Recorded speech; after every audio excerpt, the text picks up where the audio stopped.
السلام علیکم. غزہ سچویشن روم سے میں ہوں عمران ثناء اللہ. ناظرین، غزہ اب کھلی جیل نہیں رہا، ایک مقتل گاہ بن چکا ہے جہاں مسلسل فلسطینیوں کی نسل کشی جاری ہے. 12,000 سے زائد اسرائیلی حملوں میں 25,000 ٹن سے زیادہ بارود برسا کر 4,000 سال پرانے شہر کو ملبے کا ڈھیر بنا دیا گیا ہے. 30 روز میں غزہ پر ہیروشیما اور ناگاساکی پر کیے جانے والے ایٹمی حملوں سے زیادہ بارود برسایا گیا. ناظرین، یوکرین پر روسی حملے کے 21 ماہ کے دوران 9,700 لوگ مارے گئے، لیکن غزہ پر اسرائیلی بمباری سے 30 روز کے دوران 9,500 فلسطینی لقمہ اجل بن چکے ہیں. مرنے والوں میں 70% بچے اور خواتین شامل ہیں، لیکن یوکرین میں بمباری اور ہلاکتوں پر ٹسوے بہانے والے یورپ اور امریکہ کی آنکھ سے فلسطین کے لیے ایک آنسو تک نہ بہا. ایسا کیوں؟ کیا غزہ میں بسنے والے انسان نہیں ہیں، یا پھر غزہ والوں پر اسرائیل نے بارود باری نہیں بلکہ پھولوں کی بارش کی ہے؟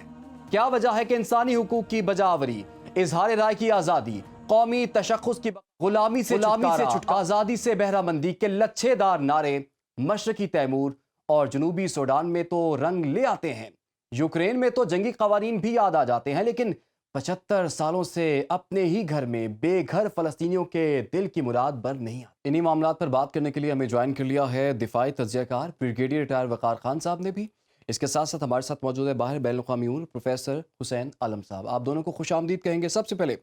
بریگیڈیئر صاحب، یہ پچھلے 24 گھنٹے کی صورتحال تو آپ نے دیکھ لی. ایک دن کے اندر بھی کافی سفارتی کوششیں کی جا رہی ہیں، میل ملاقاتیں بھی ہو رہی ہیں اور ایفرٹس بھی کی جا رہی ہیں جنگ بندی کے لیے، لیکن خطے میں ہم دیکھ رہے ہیں کہ مزاحمت بھی بڑھتی ہوئی دکھائی دے رہی ہے. ہم ایک میپ بھی دکھا رہے ہیں، آپ اس کے ذریعے ہمیں یہ بھی بتا دیجئے کہ خطے میں اس وقت مزاحمت کی کیا صورتحال دیکھ رہے ہیں اور سفارتی کوششیں کس حد تک اس کا امپیکٹ آپ دیکھنے جا رہے ہیں؟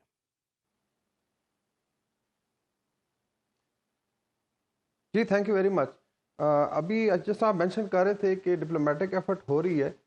لیکن جس طرح ہم نے کل مینشن کیا کہ جب تک اسرائیل کو نوشن آف وکٹری نہیں ملتا، اور یہ آئی تھنک اسرائیلی قوم کے مرال کے لیے اسرائیلی ڈیفنس فورسز اور جو جیوش لابی کہہ لیں یا زائنس لابی کا ایک اورا ہے دنیا پہ، چونکہ اس کو ڈینٹ آیا تو اس کو ریسٹور کرنا، تو آئی تھنک سب سے بڑا ہرڈل اس وقت یہ بنا ہوا ہے. دیٹس وائی اس کی ہٹ درمی قائم ہے. امریکہ نے آلدو اپنا لیٹس سے اینٹری بلنکن صاحب کو بھیجا ہوا ہے، ان کی ملاقاتیں بھی ہوئیں، پہلے وہ اسرائیل گئے، اس کے بعد آئی تھنک محمود عباس سے آج ملاقات ہے،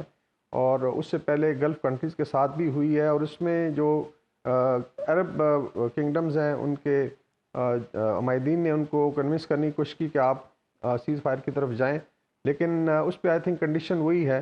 کہ جو امریکہ نے لگائی ہے کہ جب تک اسرائیل سیٹسفائی نہیں ہوتا پرابلی اس طرف ہم نہیں جا سکتے. تو I don't think so diplomacy میں وہ ایفرٹ ہے. مینلی دے آر انٹرسٹڈ کہ ان کے اپنے لوگ جو ہیں یا اگر کوئی ہاسٹیجز ہیں وہ نکل جائیں، اور اس کے بعد میں بھی اسرائیل جو ہے کین ٹیک آن حماس. ابھی جو میپ ہے اس میں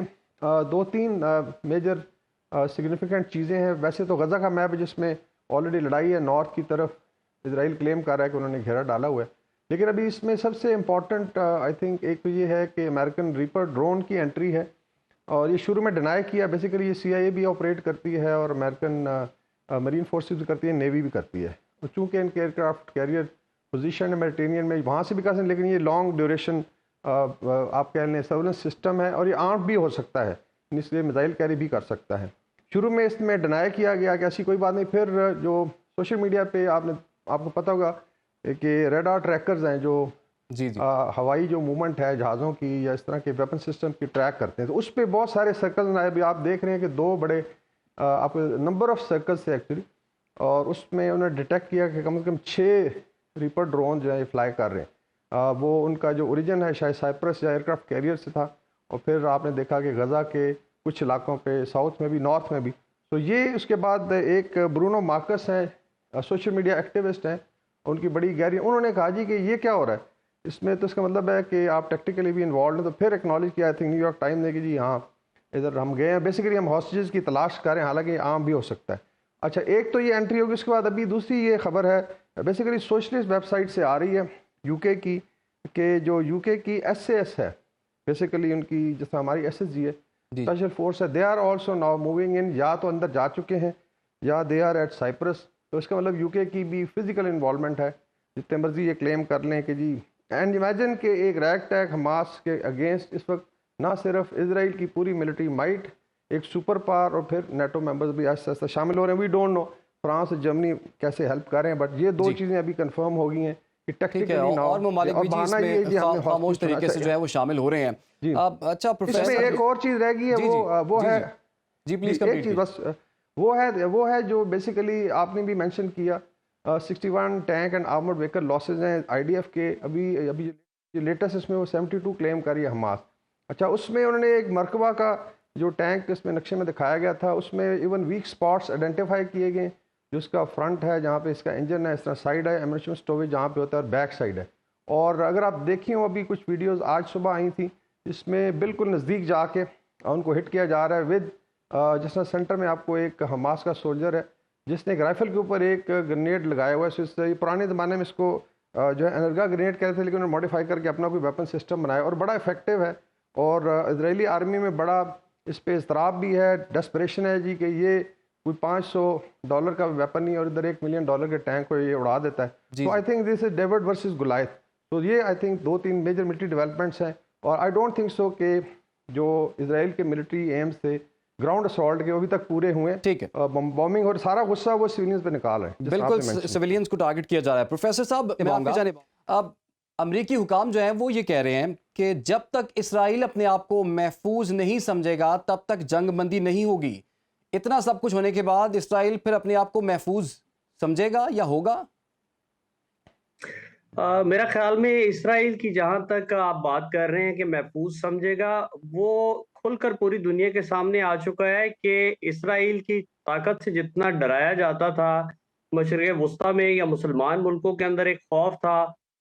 ابھی بھی ہے وہ خوف, لیکن آہستہ آہستہ پوری دنیا کے سامنے یہ پتہ چل گیا ہے کہ ایک ایسی تنظیم جو کہ ایک ریگولر ملٹری نہیں ہے لیکن اس نے اندر گھس کر آپریٹ کیا, اور اب اس کے ساتھ ابھی ریسنٹلی آپ نے دیکھا ہوگا کہ حزب اللہ جو ہے ان کی مدد کے لیے کہہ رہی ہے کہ اگر یہ جنگ پھیلتی ہے تو یہ صرف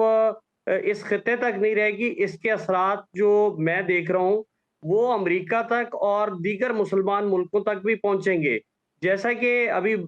ہم ڈسکس کر رہے تھے کہ ملٹری وائز جو بھی ٹارگٹس ہیں وہ تو ہو ہی رہے ہیں, لیکن آہستہ آہستہ پوری دنیا میں امریکہ کے خلاف نفرت بڑھتی جا رہی ہے. اور اس سے پہلے بھی جتنی دفعہ بھی امریکہ کے خلاف جب نفرت رائز کی ہے تو امریکن انٹرسٹ کے اوپر, ان کی انسٹالیشنز کے اوپر حملے دنیا میں ہم نے ہوتے ہوئے دیکھے ہیں, بہت سارے ملکوں میں ہوتے دیکھے ہیں. اب تو امریکہ کی انٹرنل رپورٹس کہہ رہی ہیں کہ امریکہ کے اندر امریکی مفادات کے اوپر اور مسلمانوں پر بھی جو ہر دو طرف سے جو نفرت پھیل گئی ہے وہ حملے ہوں گے. تو اس سے اسرائیل کی تو بالکل جسے کہتے ہیں نا کہ چیزیں کھل کے سامنے آ گئی ہیں کہ اتنا زیادہ جسے ملٹری مائٹ اور طاقت بنا کر دکھایا گیا تھا وہ اکیلا کچھ نہیں کر سکتا. اب یہ امریکہ اور یورپین بلاک اور اس کے ساتھ ساتھ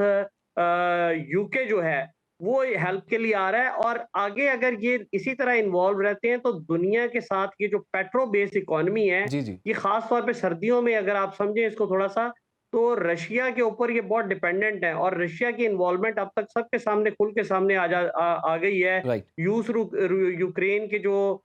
جنگ کے اثرات ہیں وہ پچھلے سال پورا سال یورپ کو تنگ کرتے رہے, اور اب بھی اگر آپ دیکھیں تو آبنائے ہرمز جو ہے اس علاقے سے صرف 30 کلومیٹر ہے اور وہ ایران کے پاس سے ہو کے گزرتی ہے. اور اگر یہ علاقے کے اندر ایران زیادہ انفلوئنشل ہو جاتا ہے, جیسے امریکہ اپنے 2 بحری جہاز یہاں پہ موو کر چکا ہے, تو اس کا رزلٹ یہ نکلے گا کہ اگر دنیا کو اور مغربی دنیا کو 20 یا 30% تیل کی سپلائی بند ہو جاتی ہے تو یہ سردیاں بہت خراب گزرنے والی ہیں. بالکل یہ اہم نقطہ آپ نے اٹھایا پروفیسر صاحب, بالکل بڑا اہم نقطہ اٹھایا, اور یہ ڈیٹیلز میں اپنے ناظرین سے شیئر کروں گا. غزہ جنگ سے اسرائیل کو $50 ارب سے زائد کا نقصان ہونے کا امکان ہے. آپ یہ بتائیے کہ اسرائیل کو کیا سوٹ کرتا ہے, کب تک وہ اتنے ہیوی لاس کے ساتھ اس جنگ میں رہ سکتا ہے, اور حماس کے حوالے سے بھی بتائیے کب تک وہ مزاحمت کر پائیں گے. جہاں تک حماس کی بات ہے, ہم جتنا سمجھ رہے تھے نا کہ حماس صرف ایک چھوٹی سی آرگنائزیشن ہے اور ایک خاص خطے تک ہے, دیگر حزب اللہ, ایران, رشیا اور دیگر جو سپورٹ ہے اور خاص طور پہ حوثی باغیوں والی بھی, اس کو اگر ہم انوالومنٹ دیکھتے ہیں تو لگتا ہے کہ یہ جنگ آگے چل سکتی ہے. لیکن اس جنگ کا چلنا یورپ, عرب ایون پاکستان، ایشیا اور دیگر ملکوں پر بھی اس کے اثرات آئیں گے اکانومی وائز، تو جی اس کا فوراً بند ہونا بڑا ضروری ہے۔ یہ اسرائیل کے تو میں سمجھتا ہوں کہ اگر پیچھے یہ جو لوگ کھڑے ہوئے ہیں جنہیں امریکہ یا آپ یورپ کے بلاک کے نام سے یا نیٹو کے نام سے جان رہے ہیں، اگر یہ ایک دن کے لیے بھی اس کی سپورٹ بند کر دیں تو وہاں پر اندر جو آوازیں اٹھ رہی ہیں، اینٹونی بلنکن والا بھی آپ دیکھ چکے ہیں، اور جو اسرائیل کے وزیر اعظم ہیں ان کے خلاف جو مظاہرے اسرائیل کے اندر ہو رہے ہیں، تو میرا بالکل، نہیں خیال کہ بہت زیادہ لمبا عرصہ اسرائیل اس کو یہ آپ نے چلا بالکل سکتا ہے ٹھیک یا کہا ہے۔ افورڈ کر سکتا اسرائیل ہے۔ میں بھی اس وقت ہزاروں لوگ جو ہیں وزیر اعظم نیتن یاہو کے گھر کے باہر انہوں نے احتجاج کیا، مستعفی ہونے کا مطالبہ بھی کر دیا۔ تو بریگیڈیئر صاحب، اب ایرانی جو لیڈر ہیں آیت اللہ خامنائی سے اسماعیل ہانیہ کی ملاقات ہوئی ہے، آج پاکستان سے مولانا فضل الرحمان بھی قطر پہنچے ہیں، حماس کے سربراہ اسماعیل ہانیہ سے ان کی بھی ملاقات ہوئی ہے۔ تو یہ جو ملاقاتیں ہیں، بڑی ملاقاتیں، اس کا کیا اثر آپ دیکھ رہے ہیں، کتنی امپورٹنٹ ہے یہ؟ آئی تھنک یہ اچھا سٹیپ ہے مولانا صاحب نے جو انیشیٹو لیا ہے، اینڈ اٹ شوڈ بی، اور انہوں نے یکجہتی کا اظہار قطر میں آئی تھنک پہنچے، اور جو لیڈرشپ ہے حماس کی بھی اور باقی آئی تھنک جو عمائدین ان کے ساتھ ان کی ملاقات ہوئی، اور یہ آئی تھنک پارٹ آف، اس کو آپ ٹو ٹریک ڈپلومیسی کہہ لیں۔ ڈیفینیٹلی وہ پاکستان کی ایک بڑی سیاسی جماعت کو ریپرزینٹ کرتے ہیں، اور پاکستان کے جو عوام کے آپ کے جذبات ہیں یا تاثرات ہیں وہ شیئر کیے گئے، اور آئی تھنک انہوں نے بڑا کلیئرلی کہا کہ، اور اس سے پہلے آپ نے دیکھا کہ بڑے ایکٹیو رہے، بلوچستان میں ایک بہت بڑا جلسہ ہوا اور اس میں بڑا کلیئرلی آئی تھنک یکجہتی کا اظہار کیا گیا۔ So this was one of the largest processions, اور دنیا نے اس کو دکھایا بھی۔ ابھی آ جاتے ہیں جو ایران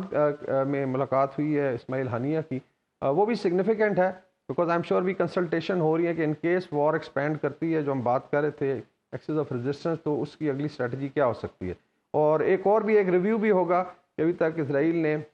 جتنا نقصان کیا ہے، لیکن ملیٹریلی جتنے اس کو چیلنجز ہیں اس کو کیسے ایکسینچویٹ کیا جائے۔ اس میں ایک اور آئی تھنک میں ایڈ کروں گا کہ میڈیا پہ ابھی کرب شروع ہو گئے۔ ابھی یو کے میں ایک ڈی جی سیکیورٹی پالیسی کا آفس ہے منسٹری آف ڈیفینس میں، جو ڈیفینس سیکیورٹی اور میڈیا ایڈوائزری جاری کرتا ہے، ڈی ایس ایم میں، انہوں نے ڈی نوٹس ایشو کرنے شروع کر دی ہیں میڈیا کو، اور اسپیشلی جو ایس اے ایس کی خبر تھی کہ یہ فورس موو ہوئی ہے سائپرس سے، شاید یہ غزہ جائے گی، یہ ڈی نوٹس آیا ہے کچھ میڈیا آؤٹلیٹس کو، جی آپ نے اس پہ سپریس کر کے رکھنا ہے۔ سو دس از اے کائنڈ آف، اسی طریقے سے ابھی یورپ میں ڈسکشن ہو رہی ہے اسپیشلی رائٹ ونگ جہاں پہ پارٹیاں ہیں حکمران، جی کہ آپ لا لے کے آئیں کہ پہلے اینٹی سیمیٹزم تھا، ابھی کہ آپ اسرائیل کو کنڈیم نہیں کر سکیں گے، آپ اسرائیل کے خلاف بات نہیں کر سکتے، تو یہ I think they are going بالکل بالکل، ہم یہ دیکھ رہے ہیں، دوہرا معیار بھی دیکھ رہے ہیں لیکن اور اسٹریٹ پہ پریشرز بھی جس دیکھ آپ رہے نے ہیں۔ کہا کہ جی جی جی، کمپلیٹ کر لیے بریگیڈیئر صاحب۔ لیکن اسٹریٹ پہ جو آئی تھنک پریشر ہے that is becoming very significant. میں پہلے بھی بات کرتا ہوں، ایک تو عالمی ضمیر لیڈروں کا ہوتا ہے، اور ایک عالمی ضمیر اسٹریٹ کے اوپر ہوتا ہے جو ایکچولی عالمی ضمیر ہے، and I am very happy کہ وہ بیدار ہے، اور اس میں لوگوں نے اس چیز کا اکراس دا بورڈ دنیا میں اظہار کیا ہے۔ بالکل آپ نے صحیح کہا کہ پبلک سینٹیمنٹ جو ہے وہ اس پہ ہمیں نظر آیا، اسٹریٹ پہ ہمیں یہ احتجاج بھی نظر آیا لاکھوں کی تعداد میں۔ تو پروفیسر صاحب، اگر کوئکلی میں آپ سے پوچھ پاؤں، اردن بحرین کے بعد تیسرے اسلامی ملک ترکیہ نے بھی اب اسرائیل سے اپنا سفیر واپس بلا لیا ہے۔ یہ جو کام ہو رہا ہے، آپ سمجھتے ہیں کہ اس کا بھی کوئی امپیکٹ ہوگا؟ اس کا امپیکٹ تو شارٹ ٹرم ہوگا، لیکن اگر ہم غزہ اور فلسطین کو دیکھیں تو اس کے لانگ ٹرم اثرات ہوں گے خطے میں بھی اور آئندہ دنیا پر بھی۔ دنیا پہلے ہی ملٹی پولر ہو چکی ہے، اور اگر یہ سلسلے جاری رہتے ہیں تو آپ سمجھ لیں کہ اسرائیل کے اوپر اور اس کے حواریوں کے اوپر بہت زیادہ مشکل ٹائم آئے گا۔ دنیا کے اندر چیزیں اکانومی اور تعلقات کے ساتھ جڑی ہوئی ہوتی ہیں، اور اگر ہم تعلقات کی بات کریں تو اب اگر ترکیہ نے یہ سفیر بلا لیا ہے یا باقی ملکوں نے اس کے اوپر ٹف ٹائم دینا شروع کیا ہے، تو آگے چل کر یہ معاملات جو ہیں مزید بگڑیں گے، اور جو کنٹری ٹو کنٹری ریلیشنز ہیں وہ ڈسٹربنس ہوگی۔ جی